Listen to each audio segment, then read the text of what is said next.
Amigos, arrancamos aquí, Radio Uruguay 1050M, arrancamos con fuerza en la máquina de pensar. Un lunes, una semana, un día en el cual parece que el invierno por fin ha llegado, o por lo menos, digamos, el otoño cumplió de sobra. Ya no hay nada de calor, realmente vino el frío y bueno, fue una especie de efecto meteorológico que buscamos aquí en la máquina de pensar para recibir a Sergio Altesor. ¿Cómo le va, Sergio Altesor? Muy bien, buenas tardes. ¿Por qué hicimos este truco meteorológico? Ahora se los voy a explicar. Quiero decirles antes que tengo a Jorge Pozzi en control de emisión, lo tenemos al flaco Germán. Esta semana no va a tener un tema específico, sino que bueno, vamos a hablar entre otros de Tata Vizcacha, que se va a presentar el miércoles, y sobre todo va a estar medio centrado en el segundo encuentro sobre literatura breve y nuevas tecnologías que vamos a realizar este jueves a las 13 horas, 13:30, está ahí en la sala interactiva de Antel. Ya les daré más información en este programa, pero ahora el chiste o el intento de chiste de el frío para recibir a Sergio Altesor tiene que ver con su poemario, su último libro, editado en Yaugurú, que se llama El Sur y el Norte, ¿no? Y tiene que ver con el frío y con el calor, pero más que nada, es decir, cómo se ve la vida desde el sur y desde el norte. Sí, en parte podemos decir que es así, ¿no? Que es una visión de dos contrarios o de los dos hemisferios, ¿no? Pero también es una visión subjetiva de los dos hemisferios, ¿no? Y uruguaya también, porque ¿no? Sí, por supuesto que básicamente esto no hubiera sido posible si yo no hubiera vivido la mitad de mi vida en el norte, ¿no? Y la mitad de mi vida en el sur, o sea que de alguna manera está basado en mi propia experiencia. Claro. Y ahí planteas como que, realmente tratás de transmitir esa idea de que en el norte, bueno, el tema del sol, el tema de el desarrollo económico, el consumismo. Bueno, no es una idea a priori que he tenido, simplemente los textos que están aquí me han parecido, en gran parte están escritos y elegidos intuitivamente, y me parecen aquellos que más se acercan a experiencias extremas o que más me interesan por alguna razón que no siempre intento aclarar, ¿no? O sea que tampoco hay una idea a priori, quiero mostrar esto de esta manera. Y el libro, se fue formando solo y no lo planteaste como, por supuesto. Como dos visiones, formando. O sea, dos mitades en torno al sur y al norte. No, se fue armando solo.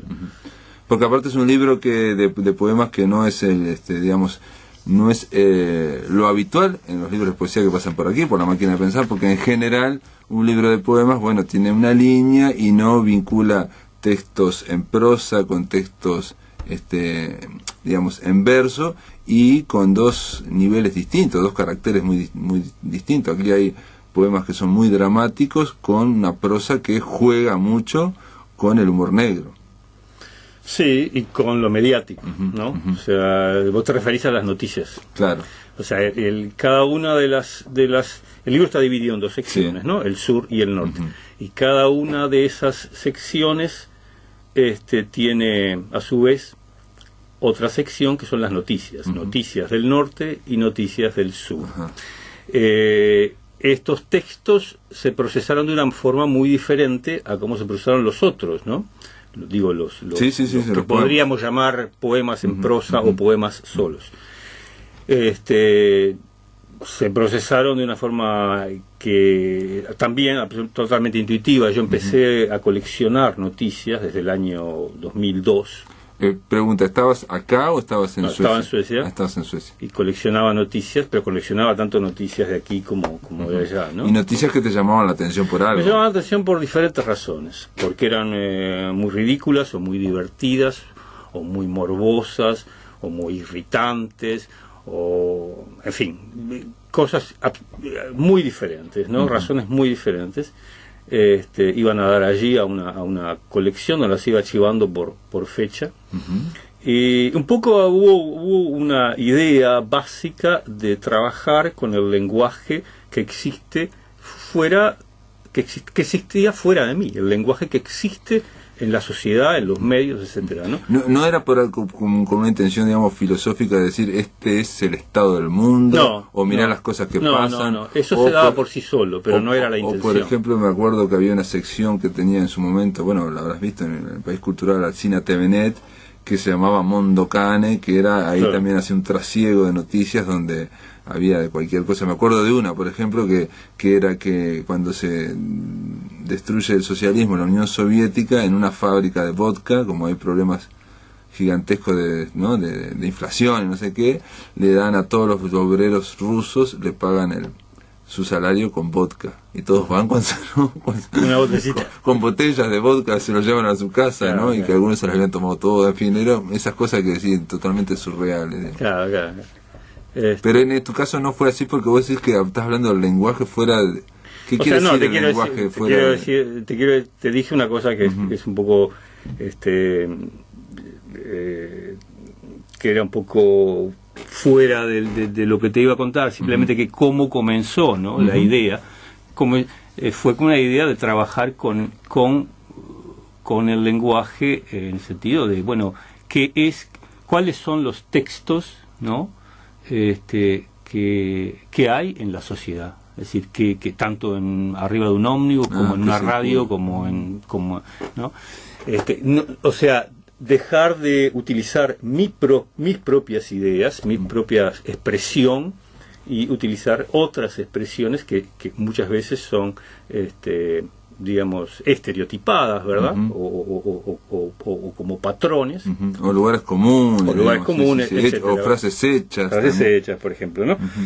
Y entonces yo empecé a trabajar como trabaja un artista plástico. Antes iba a decir como tipo collage, ¿sí? Por ejemplo, o sea, y la idea de extraer algo de la realidad y pegarlo en un cuadro. Y allí empecé a descubrir que lo que pasaba allí llegué un poco al corazón de la cosa, y es que una noticia iluminaba a otra, ¿no? Por su absurdo, de alguna manera, o por su crudeza, ¿no? Y entonces, me empecé a divertir mucho y empecé a crear textos en los cuales hago ese tipo de collage. Pero pregunta porque es brutal lo que estás diciendo. La combinación de las noticias son noticias reales, ¿no? Pero no hay un juego, digamos, fantasioso. Hay una edición depende, varía con el texto, de texto a texto, hay mayor o menor intervención de un autor, ¿verdad? Pero básicamente por ejemplo, por ejemplo, a ver, maíz manipulado genéticamente. Otro nuevo tipo de maíz obtenido por manipulación genética y desarrollado a partir de las vísceras de prisioneros chinos ejecutados está en camino a expandirse por el mercado de la Unión Europea. Esta vez está pensado tanto para el consumo familiar como destinado al forraje. No recuerdo cuál fue la génesis. Pero de las vísceras, eso es lo que me llamó la atención. Sí, o sea, hay me acuerdo que lo que fueron dos noticias. Una tenía que ver concretamente con el maíz, con la manipulación genética del maíz, y otra tenía que ver, o sea que es real, es la utilización de las vísceras de prisioneros chinos ejecutados, ¿no? Que eran utilizadas, no recuerdo bien con qué fin. Es decir, lo que hice fue combinar esas dos noticias. Sí. Tipo para alimentar o lo que sea, no sabemos. Sí, o para la investigación, puede ser. No recuerdo genética, no recuerdo bien cómo. O sea que ahí vinculás dos. Yo pensé que en algún momento había como una especie de deslizamiento hacia una mirada más surreal, digamos, siguiendo el hilo surreal que plantean, digamos, estirarlo un poco. Claro, bueno, cosa que a veces se da, digamos, en algún caso, eso se da también. Hay noticias que yo me acuerdo, por ejemplo, Suecia se había declarado la guerra a la goma de mascar y que se declara derrotada. ¿Vos te acordás de haberla oído en los medios? Sí, yo me acuerdo porque me acuerdo de toda la el presupuesto que llevaba a las Claro, ciudades el tratar suecas, de limpiar, tratar de limpiar los chicles. Claro, porque aquí tienen las ciudades muy limpias y el problema era cómo sacar los chicles, Claro. porque llevaba un esfuerzo físico muy grande, ¿no? Claro, o sea que había toda una cuestión de presupuestos, y comienza viento en contra en la lucha contra la goma de mascar. Claro. Si querés me lo podés leer, ¿no? Bueno, sí, cómo no. A ver. Suecia se ha declarado derrotada por la goma de mascar. Cuando un chicle fue llevado a una corte militar en la base de Guantánamo, se burló abiertamente de los fiscales porque no tenían información correcta sobre él, a pesar de 4 años de mascarlo en la tortura. Según los fiscales, el chicle iba a realizar ataques terroristas en Escandinavia, pero las autoridades de Copenhague y Gotemburgo no han tomado ninguna medida. Y en Malmö la lucha va con viento en contra, a pesar de que allí la Dirección de Vialidad ha discutido la posibilidad de ponerles un impuesto especial a los fabricantes de la goma. Al mismo tiempo, el Departamento de Defensa norteamericano quiere retomar el proyecto de construir una bomba atómica que pueda ser activada bajo tierra en el sistema de búnkers donde los chicles acostumbran esconderse. El proyecto había sido dejado de lado en 2004, pero el ministro Rumsfeld quiere ponerlo ahora nuevamente sobre el tapete.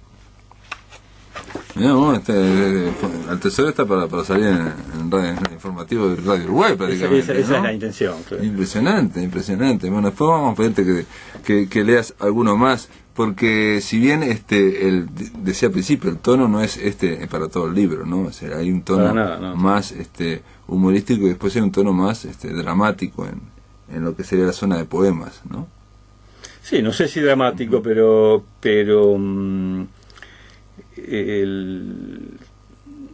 diferente. ¿Sí? Y decime, porque cuando hablamos del sur y del norte, por eso te dije una mirada a un uruguayo, o sea, de alguien exiliado, o sea, alguien que si bien vive en el norte o vivía en el norte, está mirando las cosas como detrás de un vidrio.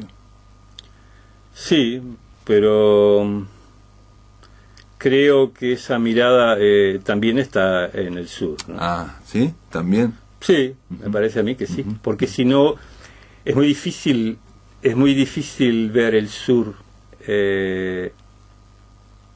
si no se lo ve desde afuera. Claro. Me parece a mí. Claro. Pero entonces de alguna manera hay un juego de espejos en el libro, que un lugar permite ver a otro, ¿no? Son como dos hemisferios de una clepsidra, ¿no? Y un lugar toma el tiempo del otro, ¿no? De alguna manera, y la imagen del otro. Claro, pero el yo poético, no te digo que sea exactamente en el caso del norte está viendo la gente cómo trabaja, ¿no? Que hay una fábrica de ratones eléctricos para gatos eléctricos, en fin, una serie de cosas, o ve la noche, y como que me parece que no juzga o condena tanto como puede ocurrir, o critica tanto como cuando habla de la vida en el sur, bueno, que es el sur del Río de la Plata, ¿no? Sí. O sea, en cuanto a los ¿no? A las censuras que puede haber, o los estrechamientos, es cierto, ¿no? Es cierto. O habla en otros poemas, porque son muchos poemas, de gente que está huyendo y que trata de construirse un nuevo pasado. Es cierto, sí. Pero no te olvides que también hay textos como Lámpara de piel, en que digamos el texto alude, rodea a una zona oscura de la cultura, tapada, y que surge a veces como un geyser, ¿no? De una forma digamos retorcida, ¿no? Y bueno, también se puede considerar eso como una crítica, como una crítica, crees, ¿no? sí, como una crítica al estado, digamos, de la sociedad en Suecia, en un país nórdico, digamos. Sí. Puede ser. Yo me refería más bien, digamos, hay elementos, digamos, de Suecia o los países nórdicos están allí como un paisaje, pero hay una alusión que va mucho más allá, ¿no? Es a Europa, incluso hay noticias de Estados Unidos, ¿no? Claro, hay varias noticias de Estados Unidos en el texto, por ejemplo, en la parte de noticias, ¿no? Para terminar este primer bloque, y los objetos en tu poesía, ¿qué peso tienen? Porque, por ejemplo, en esta de lámpara me hiciste acordar, bueno, y la parte esa de esa fábrica también que se habla, o sea, la idea de que en torno a, ya sea por la sociedad de consumo o lo que fuere, los objetos tienen una cierta importancia. No es algo que por lo menos que yo me haya dado cuenta. No, eso te lo dejo para vos. Está bien.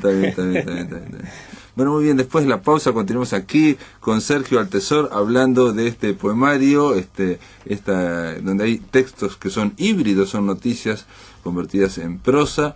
Se llama El Sur y el Norte, ha sido editado por Yagurú. Después de la pausa, seguimos aquí en La Máquina de Pensar.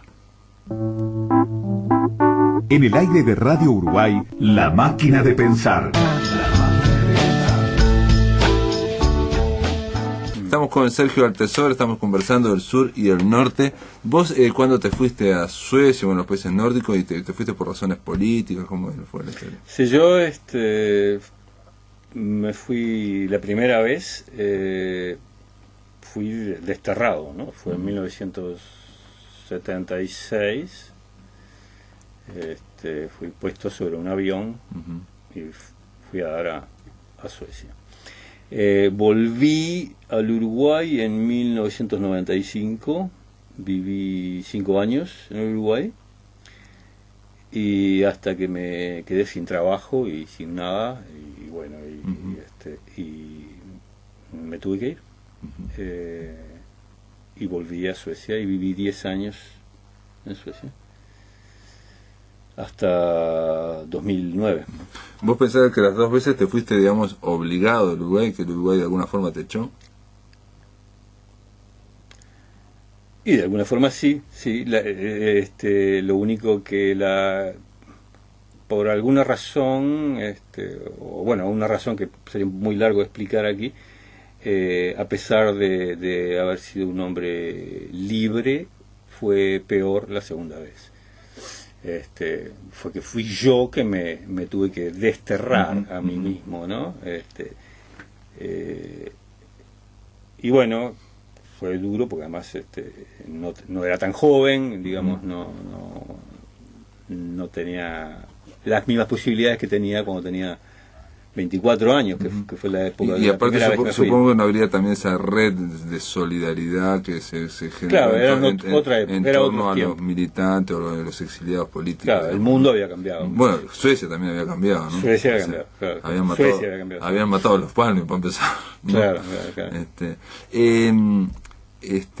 Te lo pregunto por 2 cosas. Una, porque surge del libro juicios muy duros, me parece a mí, contra, digamos, la sociedad uruguaya. Por ejemplo, cuando se habla de que expulsa a los que son diferentes, que tienen una pasión por los que son indiferentes, ¿no? Algo así, ¿no?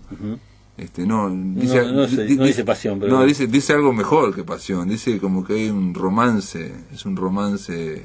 No recuerdo algo. Es un romance tipo meloso con los indiferentes, ¿no? Que es un contraste, ¿no? Hay que buscarla. Bueno, o por ejemplo la parte que se habla de la historia de Artigas también, ¿no? Se habla de los derrotados. Otro detalle es el tema de la ley de impunidad, ¿no? Todo digamos, la actitud de la mayoría, digamos, del Uruguay durante muchos años con ese tema, ¿no? El tema de la violación de derechos humanos, ¿no?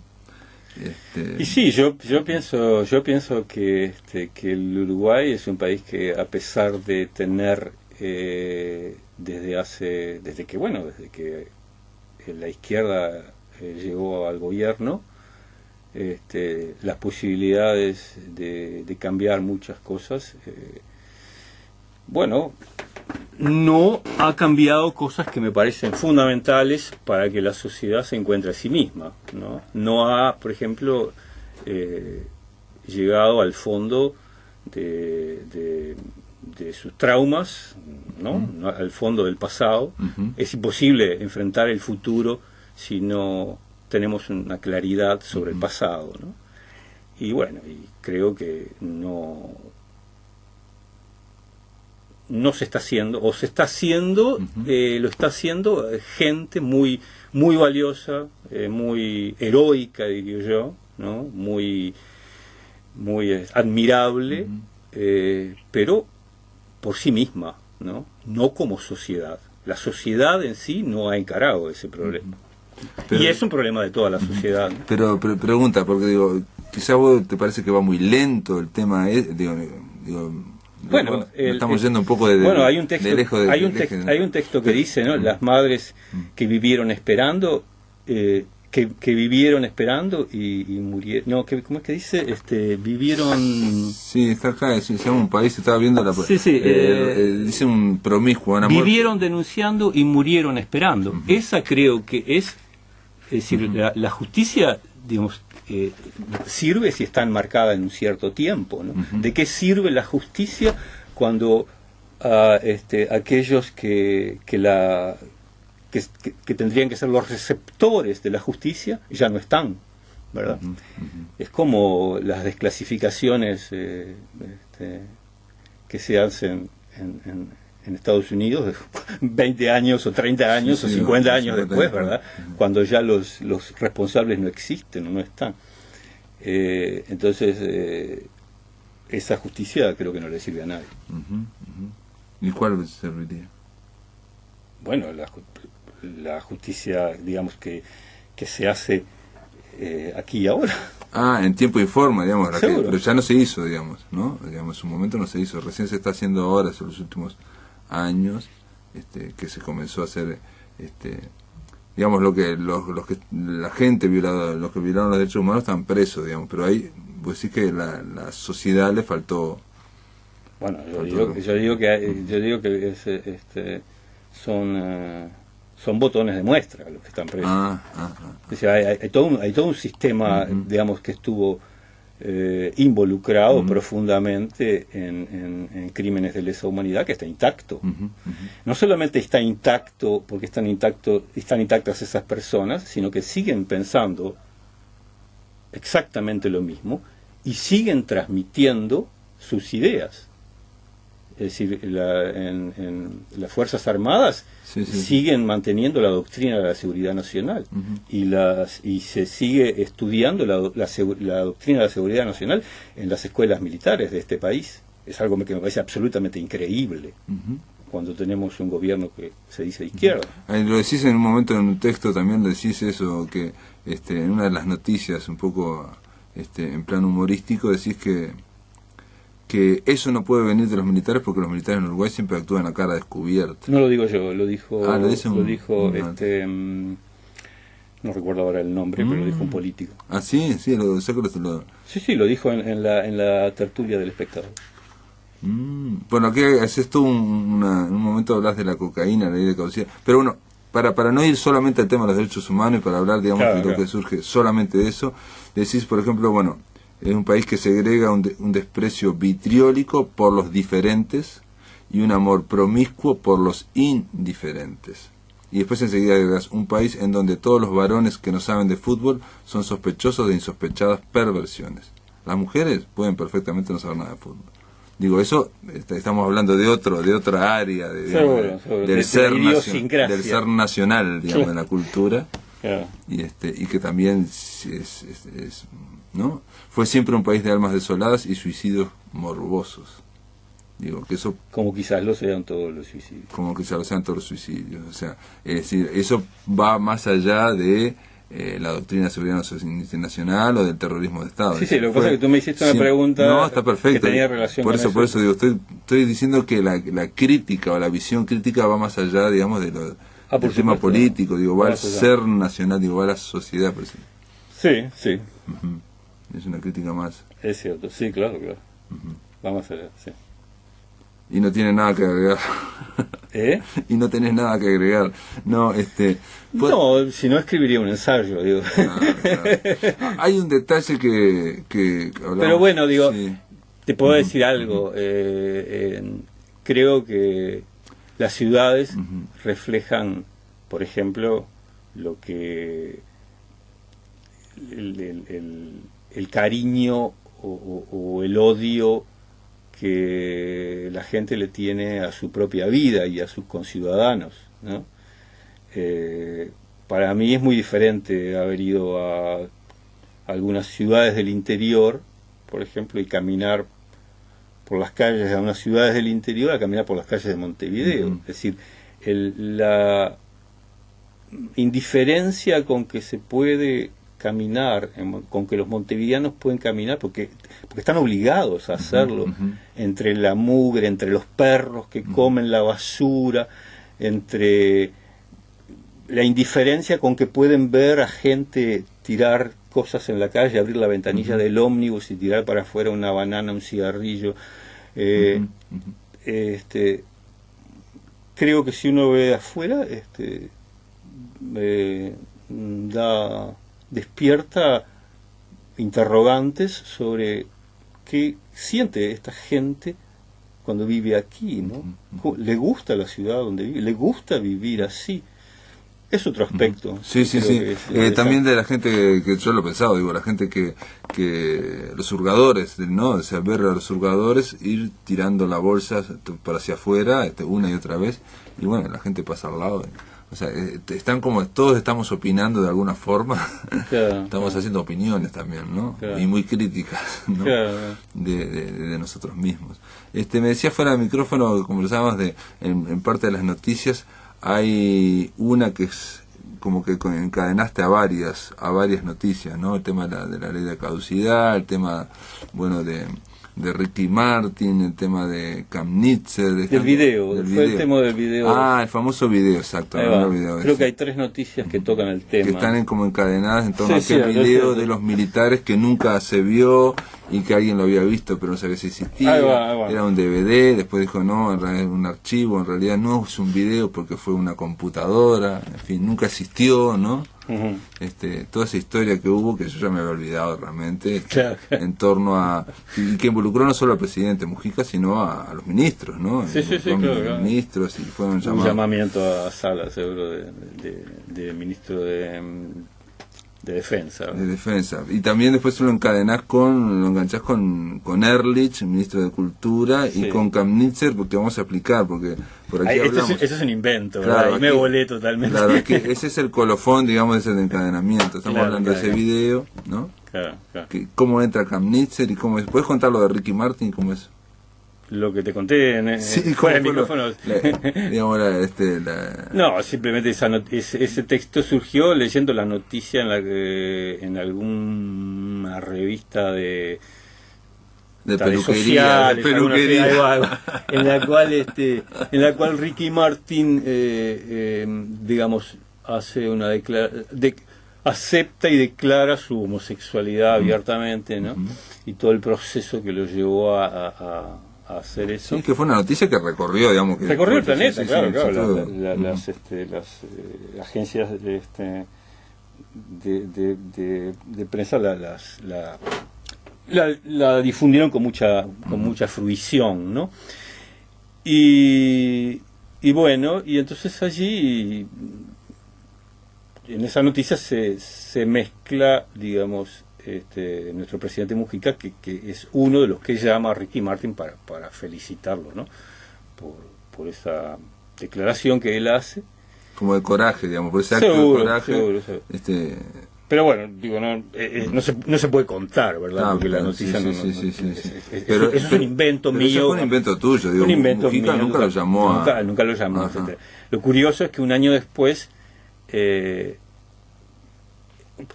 o sea, ¿por qué viene la cosa? Muchos de estos textos también ponen en relación cosas que en la realidad están muy alejadas entre sí. En ese momento en que yo escribo este texto, me parecía que nuestro presidente Mujica y Ricky Martin eran personalidades que estaban en dos planetas diferentes. Claro, que era inverosímil juntarlos. Era inverosímil juntarlos. Totalmente inverosímil. Sí. Un año después, Ricky Martin viene a Uruguay y se entrevista con el presidente Mujica, ¿no? Y bueno, entonces se dio una reunión de dos elementos que eran completamente de ficción, y que me acuerdo que yo este texto lo mostré a muchos amigos, a muchos les gustó, muchos se rieron mucho, y cuando llegó Ricky Martin, bueno, saltaban diciendo, bueno, la realidad le copia la ficción, vos escribiste esto y ahora esto está pasando, ¿no? Claro. Y te decían de no incluirlo en el libro ni nada. No, yo dudé a la hora de, viste, a la hora que uno tiene que seleccionar el material de hacerlo, porque claro, parte de la tensión que se produce entre elementos muy diferentes en un texto, ¿no? Se perdía, ya que la realidad, digamos, aquello de la reunión entre Mujica y Ricky Martin se produjo en la realidad. Claro, entonces ya no era algo tan asombroso. Sí, era como llover sobre mojado. Desde un punto de vista literario, ¿verdad? Y un poco para ir terminando, la parte de el poema de los robots, estos de los robots se llama. Sí. ¿Lo puedes leer? Lo puedo leer. Dale. Robots. En el norte había días interminables y él se sentaba en un parque como si lo hubieran arrancado de la tierra y sus raíces fueran peces que dejan demasiado tiempo fuera del agua. En el norte iba todos los días en bicicleta por el mismo sendero de grava o pasaba bajo azuladas luces de neón al costado de una estación espacial manejada por robots.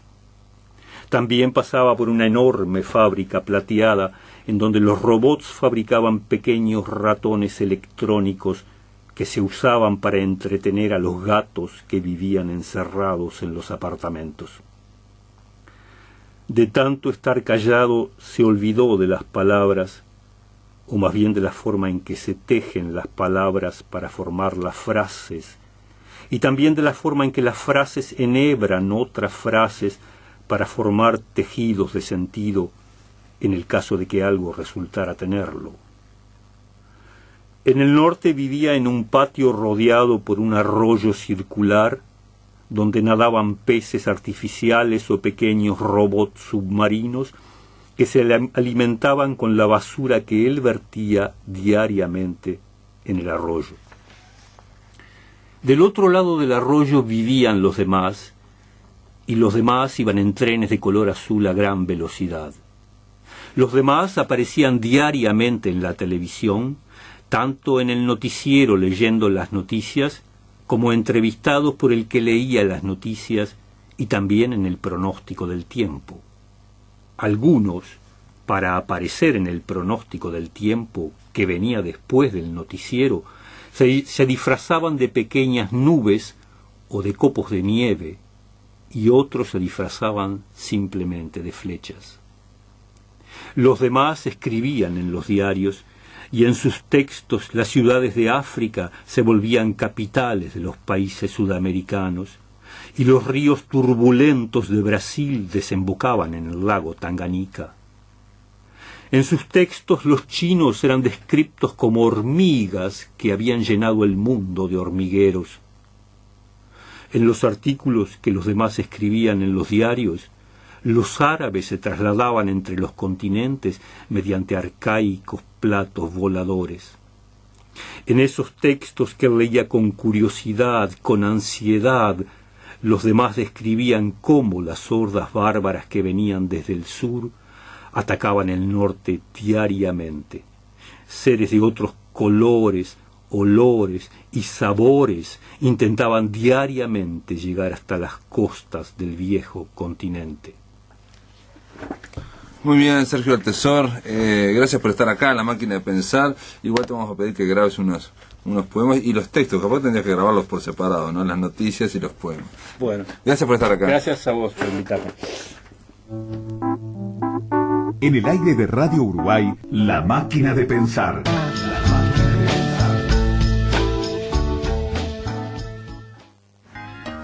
Amigos, ustedes saben que Tata Vizcacha es el primer libro de Washington Bocha Benavides, que fue publicado creo que en 1955, no tengo bien la fecha, y que ha sido reeditado recientemente por Yaugurú. Este libro se va a presentar este miércoles, a las 20 horas en el Teatro Agadu, ahí en Canelones 1122, obviamente la entrada es libre, y lo van a estar presentando, entre otros, Agamenón Castrillón, que es el que coordina, que hace el prólogo, Carlos Benavides, Enrique Rodríguez Viera, yo supongo que esos van a hacer la música, Elder Silva y el propio Bocha Benavides. Ahora le damos la bienvenida a uno de los presentadores. ¿Cómo le va, primo? ¿Cómo le va, maestro? ¿Cómo le va? Elder Silva. Elder Silva, un primo mío lejano. Primo, o más bien soy yo primo Silva, de él, sí. Primos por los Silva y rivales por los colores. Rivales por los colores. Bueno, ustedes... Racing y Rampla. No, yo soy de Peñarol, usted es de Rampla. Ah, pero... yo pensé que por ser de Sayago era No. cervecero. No, vos sabés que tengo gran simpatía por Rampla Junior, ese gigante que ahora acaba de caer. Acabamos de caer como... Sí. Como decía Neruda, ¿te acordás cuando murió Nassim Hikmet, aquel poeta turco? Sí. Y él decía, ¿qué perdimos cuando Nassim cayó como una torre azul que se desploma? En este caso sería una torre rojiverde que se desploma. Rojiverde que se desploma. Impresionante. Bueno, ¿sabés, Elder, que hicimos, nosotros hacemos la programación, la gacetilla anunciando todo, durante todas las semanas, hace 6 años que lo estamos haciendo, y ocurrió esta semana el primer error que yo recuerde, y ya lo escribió ahí Víctor Cuña diciendo que, porque pusimos que iba a estar Elder Silva en la máquina de pensar hablando de su primer poemario, el Tata Vizcacha. Entonces dice Víctor Cuña, no, es el Tata Vizcacha, creo que es del Bocha Benavides. Se supone, ¿no? Y no, yo lo que voy a contestar es que estamos hablando con un heterónimo de Bocha Benavides.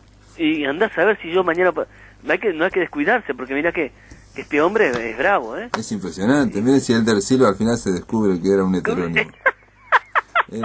Me encanta, eso está buenísimo. No, pero digo, en suma, nosotros estamos muy contentos porque imagínate vos que se reeditó este libro, ¿no? Es primero me parece que hay que felicitar a Yaugurú y al negro Agamenón Castrillón, que empujó pila a eso también con el Maca, ¿no? Y hacer una edición de justicia, ¿no? Macedo siempre decía, la poesía es lo único justo, y a veces hay momentos en que la justicia solo puede ser justa cuando se reencuentra con la poesía, y sobre todo reencontrarse con un libro tan raro y tan distinto y tan fundacional, porque en última instancia yo creo que es un libro que es fundacional de Bocha, ¿no? ¿No? Y que se lee como si se hubiera escrito ayer, ¿eh? Yo lo estuve leyendo. ¿Viste? Y se lee con mucha frescura, tiene mucha frescura para ser un primer libro de un poeta. Totalmente, además, vos fíjate que el tipo tenía 23 años cuando estuve escribiendo el libro, ¿no? Eso ya es un elemento que vos decís, ¿cómo es eso, no? Sí. Pero que a la vez, a mí lo que me asombra, ¿sabés qué es, Pablo? Que Bocha estaba escribiendo ese libro, estaba escribiendo los poemas del libro El Poema, y estaba escribiendo las novelas de un tipo de apellido Bordenave, una novela que nunca se publicó, y estaba escribiendo los poemas de Pedro Agudo. O sea, ahí eran cuatro tipos habitando el cuerpo asmático del Bocha, ¿no? Sí. No, yo creo que de esa especie de medieval, como de un tipo sabio, ¿no? No, y aparte como decís vos, de un coro de voces, no de una sola voz, sino un coro de voces que está dentro de él, que en algunos momentos lo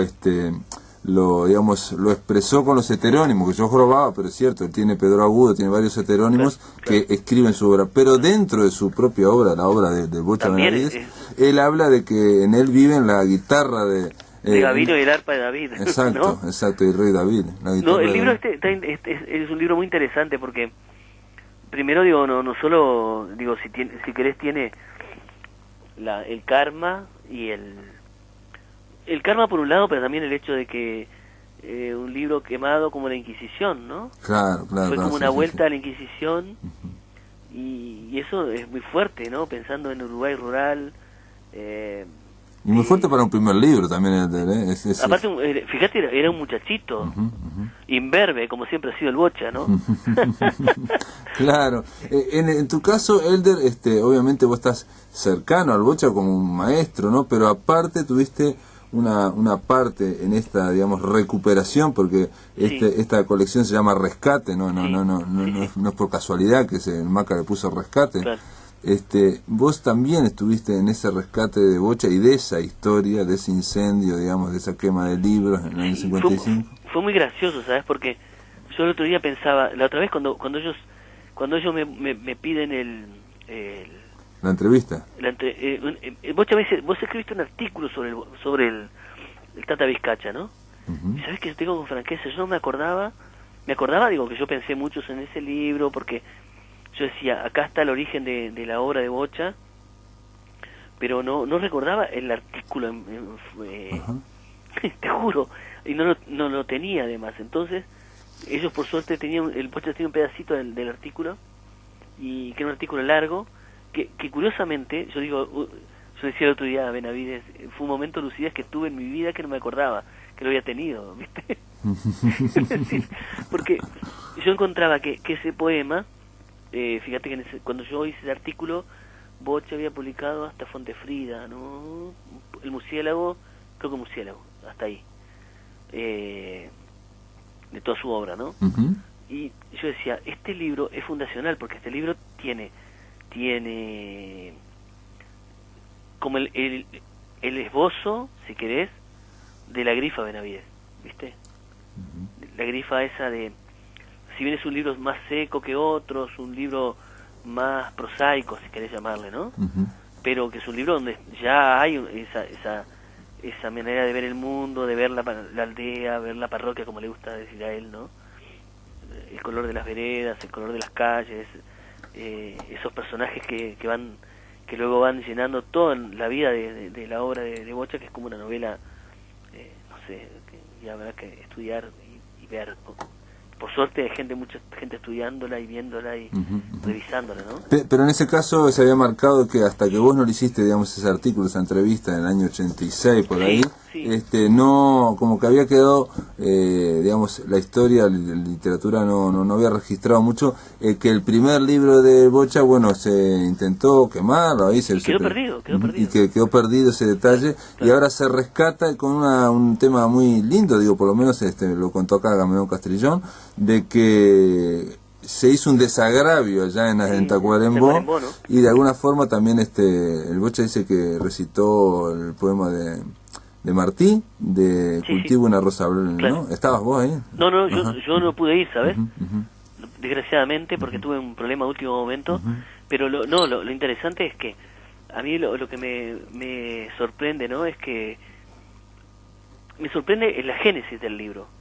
Fíjate que Edgar Lee Master, que es el libro que inspira de alguna manera a la obra de la Tata Vizcacha, es un poema de un norteamericano, un poeta de los movimientos literarios de Chicago, en ese momento, que en 1915 publica ese libro, que intenta tirar una línea fresca a la literatura norteamericana, ¿no?